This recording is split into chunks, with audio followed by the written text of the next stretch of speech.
What is up, everybody? Welcome back to your favorite live show, Ask Ellie. This is my call-in show where I get to talk to real people just like you to ask me questions about building your business, your life in general, and how you are going to build wealth and create this legacy. I wanted to create this show so you can hear from other entrepreneurs just like you, and so that the people on the show can get real feedback from me in real time. So let's get into it. Make sure that you guys sign up to be on the next episode of Ask Ellie, and let's start the show. Answers to the questions that you need. Get the information so that you can plant a seed to grow your wealth and build a legacy. Need help trying to build? Just ask Ellie. All right, y'all. So we've got a huge audience of amazing entrepreneurs in here, and I cannot wait to talk to you guys. So let's dive right in. And we've got Gia in the house. So Gia, talk to me. What questions do you want to ask Ellie today? Hi, Ellie. Thank you so much for inviting me to your show. I'm so happy to be here. Thank you, Gia. I'm excited for you to be here. Where are you calling in from? I'm calling from Savannah, Georgia. Georgia. All right. Getting ready for being in Georgia. I love Georgia. Well, tell me a little bit about your business. What questions do you have? Okay, so I have a consulting business for freelance artists where I help them start their business. I help them with marketing. And I'm also getting ready to start another business. It's a consulting agency in the healthcare industry. Oh, wow. So I'm just learning about business credit and how to raise funds and applying for grants. So my question is, with me having two different businesses in two very different areas, how do I balance and manage that, especially with building business credit? I've heard you say that we should have anywhere between 10 to 15 lines of credit. Yes. So I guess I'm just wondering how can I manage that with two different businesses, especially in very different areas. How to manage that with time management and just being able to raise all those funds for each business. For sure. That is such a great question, Gia, and congratulations to you for having not just one business, but two. That's amazing. So when it comes to building your business credit with multiple businesses, the strategy is definitely key, but it's such a great thing to have. So I'm sure you have more than one LLC, and that is going to be key. So with your consulting company that you have on that end, it should have its own LLC, and the new one you want to form for your healthcare business should have its own LLC. And one of the best ways to be able to build business credit for multiple companies is, number one, when you sign up for nav.com, so that's nav.com, and I'll make sure to link it down below for you all as well. But when you sign up for nav.com, you are able to add more than one business. So as you guys know, Nav is pretty much the Credit Karma of business. So when you create your account, you are going to be able to add what is called the Nav Boost plan. And so with the Nav Boost, as soon as you make your $39.99 or $29.99 monthly payment, it's going to report to your business credit every single month. So you can add not just one company, but two. So that's a really great way to, kill two birds with one stone and build business credit in both places. In addition to that, once you have the business credit established for one business, at that bank, right? So if you have your business bank account, where you have your business bank account for one business, go ahead and open your second business at that same bank. And what's going to happen is, let's say if you already have a business credit card with your first business, when you open the second one, you're pretty much default approved when you apply because of the fact that you already have a business credit relationship with them and they have your history on file. So that's going to be a really easy way to build with the next company because of the fact that you already have existing history with your first company. Now, in addition to that, yes, it is important to have 10 to 15 different trade lines on each business credit report, but I'll tell you this, once you have that second company, because of the fact that it's easier to get approved for business credit when you have that additional LLC, where you might need 10 to 15 for your first business, you may only need about 7 to 10 for the second one. And so things you can do, if you already have a business gas card with your first LLC, you go ahead and call the company and let them know you would like to get the same gas card for the next LLC approved. If you already have vendor credit with Uline, for example, you call up their department and let them know you want to also have a net 30 for your new LLC approved. So essentially, you're able to leverage the history, the good history that you have of one business to help you get business credit for the next business. So when I tell you guys to really focus on building up that score, it's because it really can be the foundation for how much funding you get in every other business that you have. So Gia, just to double check, you've got 2 LLCs and you've got business bank accounts, right?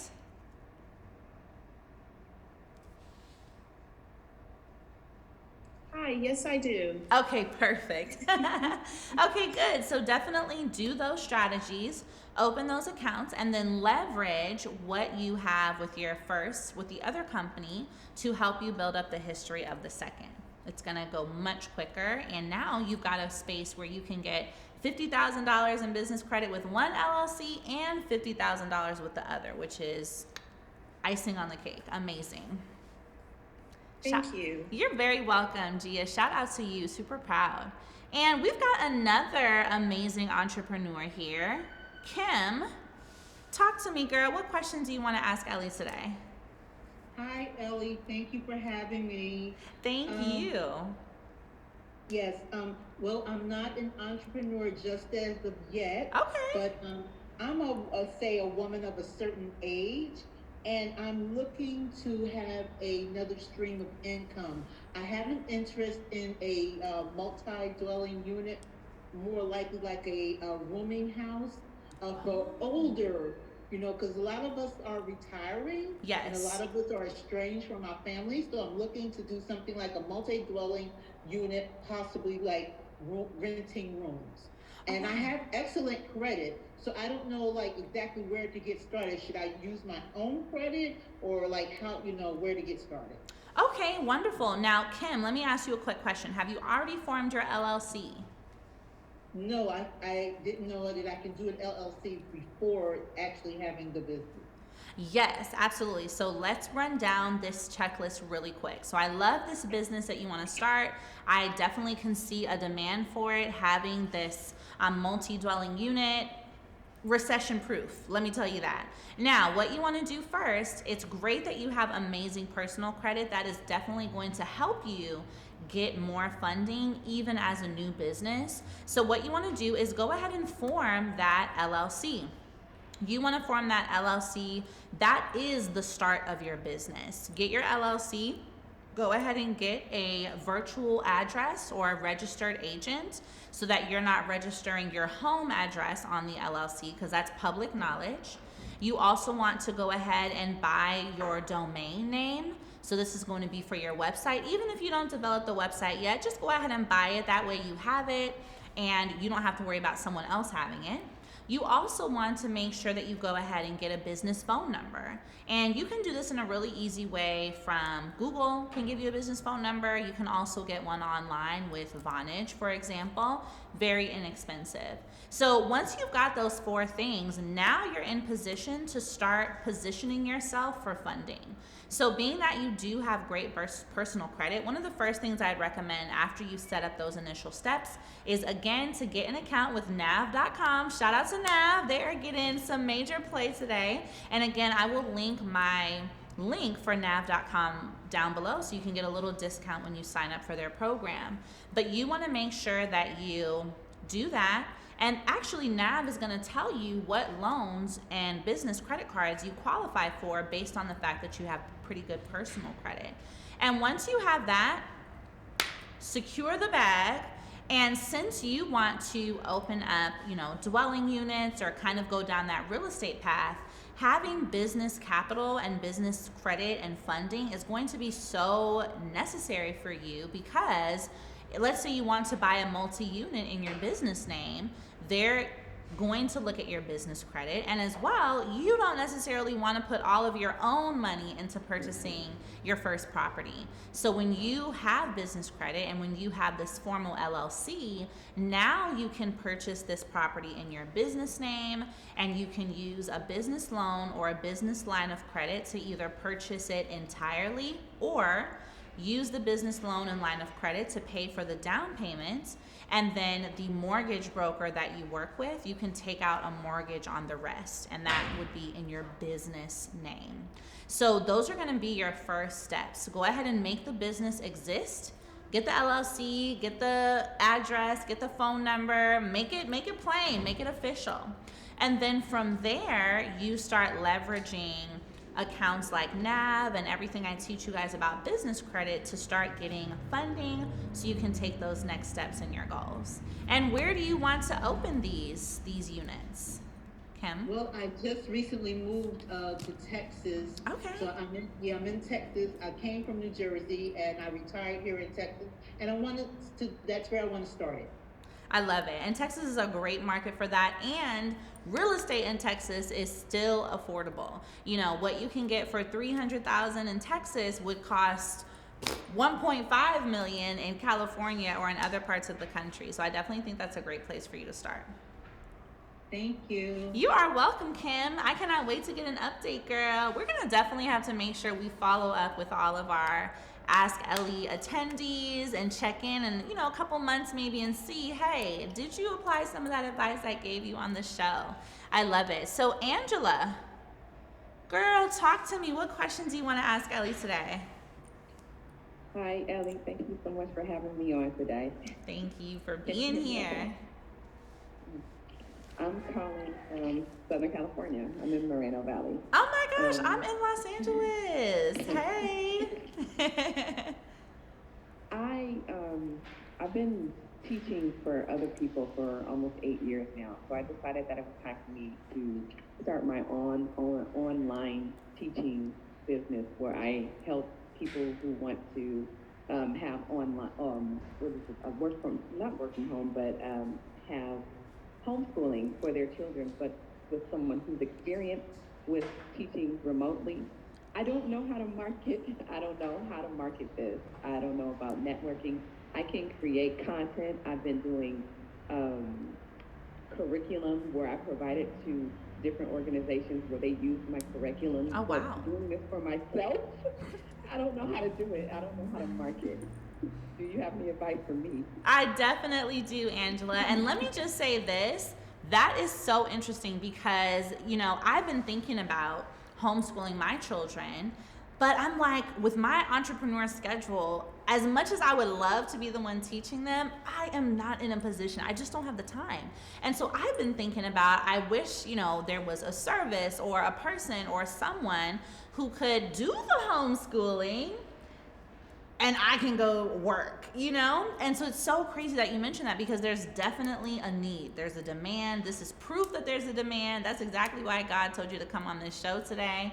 What I think you need to do is focus on what is the problem that you solve, right? So you want to help parents, families to have access to homeschooling, but without necessarily having to overcome the challenge of learning how to teach, right? Because not everyone is a natural teacher, especially when it comes to like second grade math, way over my head, right? Just boop, can't do it. So you solve a problem in that you take away a lot of that stress. You are able to create curriculums and implement curriculums for families and their, children or students who are at home without the family having to be stressed about trying to do it on their own. But they're still getting the benefit of homeschool, which for many people now is attractive, right? Considering all the things that are happening in the world, I want my kids at home. So knowing that these are the problems you solve, good marketing is basically showing people how your product or service is going to solve their problem.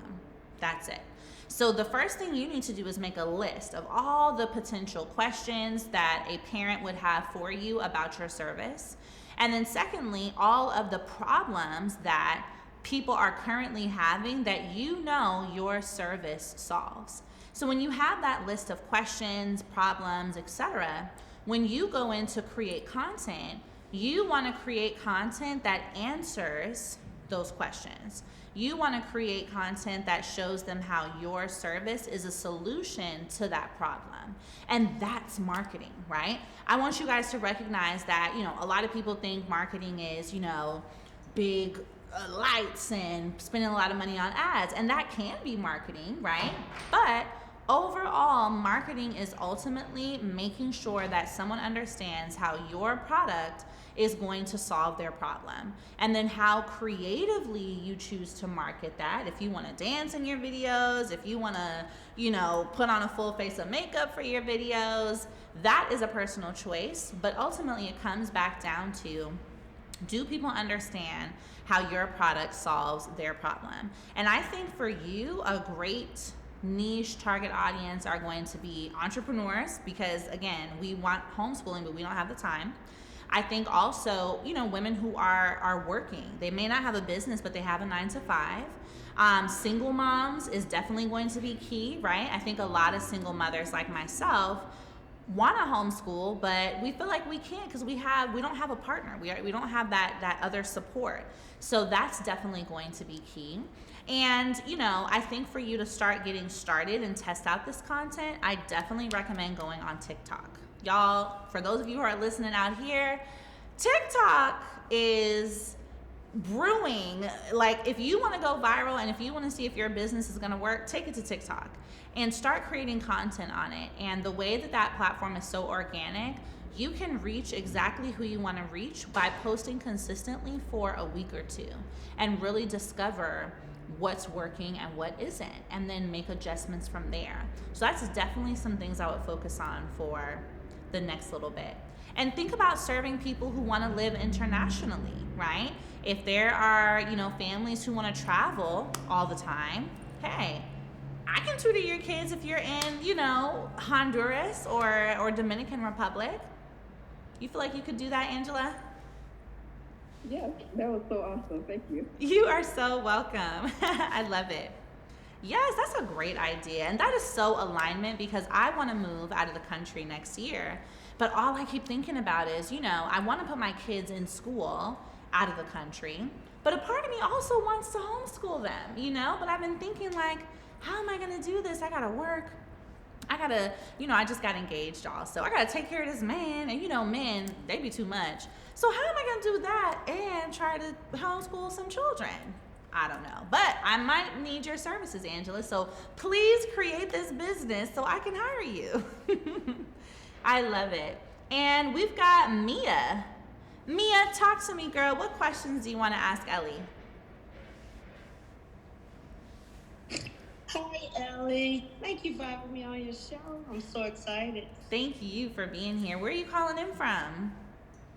Buffalo, New York. The Ooh. one who had all that snow. I know it's cold out there right now.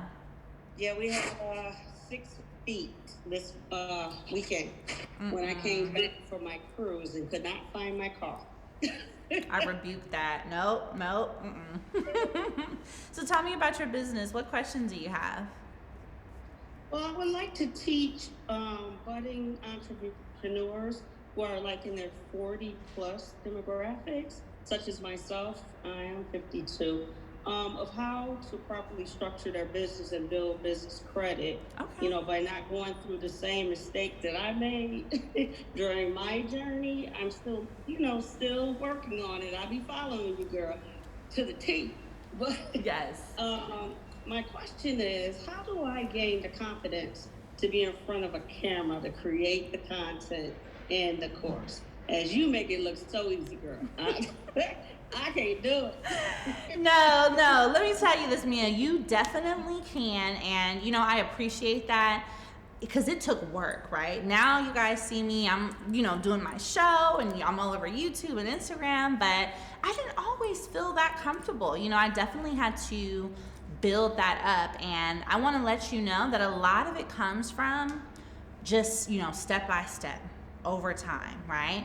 And as I mentioned in one of our past episodes, confidence is, it's a muscle.